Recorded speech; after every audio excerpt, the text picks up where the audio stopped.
Morali yetu bado iko juu pale pale, tena ukizingatia tukiangalia kwa mchezo ambao ulivyopanga kwa sasa hivi ni mchezo muhimu kati hata ile ambayo ingekuwa nyuma. Kwa sisi kama wachezaji tuko tayari na morali iko juu na tunaamini tutakwenda kupambana kwa asilimia zote kufanya vizuri katika mchezo huu.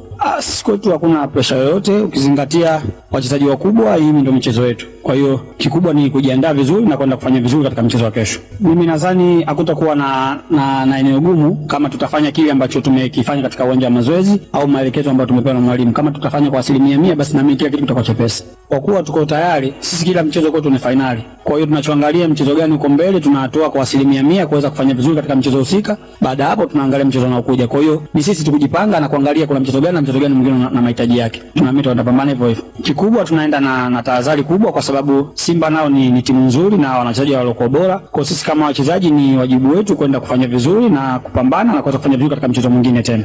Kikubwa tungependa kuwaomba mashabiki zetu wajitokeze kwa wingi siku ya kesho kuja kutupa support, kwani mchezo huu ni muhimu sana na tunawategemea sana. Support yao ni muhimu kwetu, na ambacho sisi tunaweza kuahidi ni kwamba tutaenda kupambana kwa asilimia 100 kuweza kufanya vizuri na kuweza kutetea taji letu. Hiyo ni big brain defender Dickson Job akizungumza, lakini awali umemsikia kocha Hamdi Melud kwa upande wa Young Africans akizungumza mengi kuelekea mechi ya kesho. Lakini kubwa kati yale ambayo amesema ni namna ambavyo wanaheshimu Simba.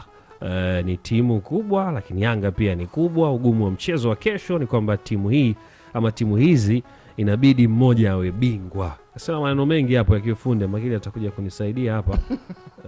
Kiundani Msio basi la njano mambo ya kiufundi ya.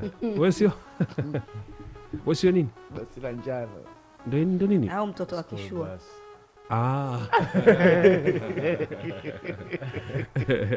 Sasa ndio ile paka ile unafika huko.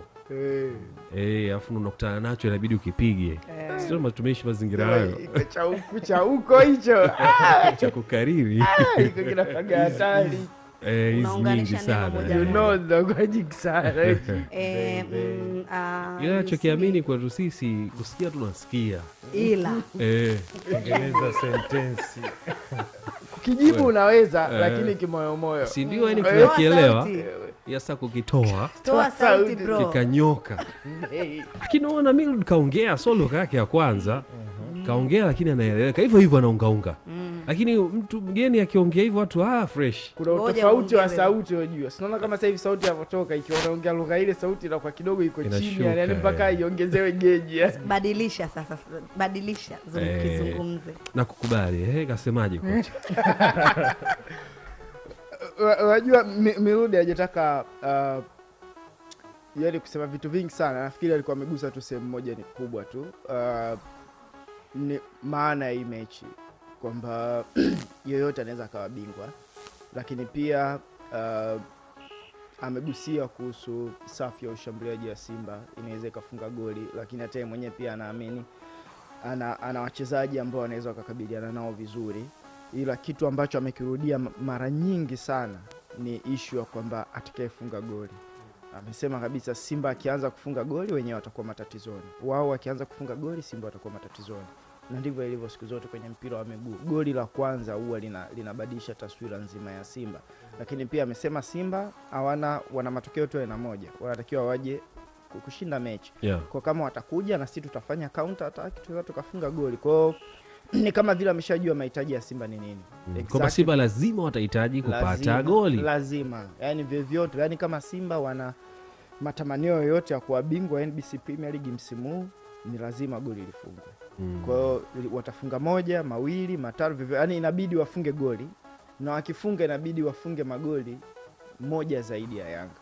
Kwa hiyo ikiwa moja ni 1-0, ikiwa 2-1, ikiwa 3-2 au 3-1, lakini hakuna namna yoyote matokeo tofauti na hapo ambayo wenyewe watawafanya wawe bingwa kuliko kushinda mechi. Kitu ambacho hata Mirudi ndio muona alikuwa anakielezea kwamba wakifunga goli inawezekana Yanga atakuwa matatizoni, kwa sababu Yanga itabidi watoke, na wenyewe Yanga wanajua kabisa matokeo yoyote tofauti na sare na ushindi hawai mabingwa. Kwa kama wakiruhusu goli manake inabidi watoke waende, na ndio maana amesema watakuwa matatizoni kwa sababu Simba wanaweza kufanya counter attack na kupiga punch ya pili afu mechi kaimeshia hapo hapo.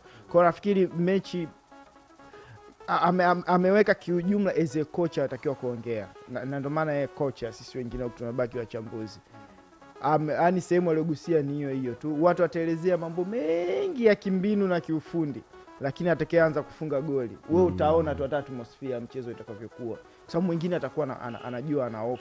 Simba akianza kuruhusu anajua kabisa nishakuwa mtumwa maradufu, kwa sababu lazima nifunge magoli mawili, yani lazima nifunge na kusawazisha, nifunge na lingine, kwa hiyo lazima utoke nyuma. Ukitoka maana yake umeacha space. Yanga akiruhusu goli anaweza akasema okay, mechi labda kama bado, maana tukisawazisha tu tayari tunaweza tukawa mabingwa, lakini muda kadri unavyozidi kuyoyoma alafu ndo usawazishi, unaanza kuwa na pressure, ule unaondoka unapigwa saka punch, mnabaki mnaangaliana hivyo imekuaje tena.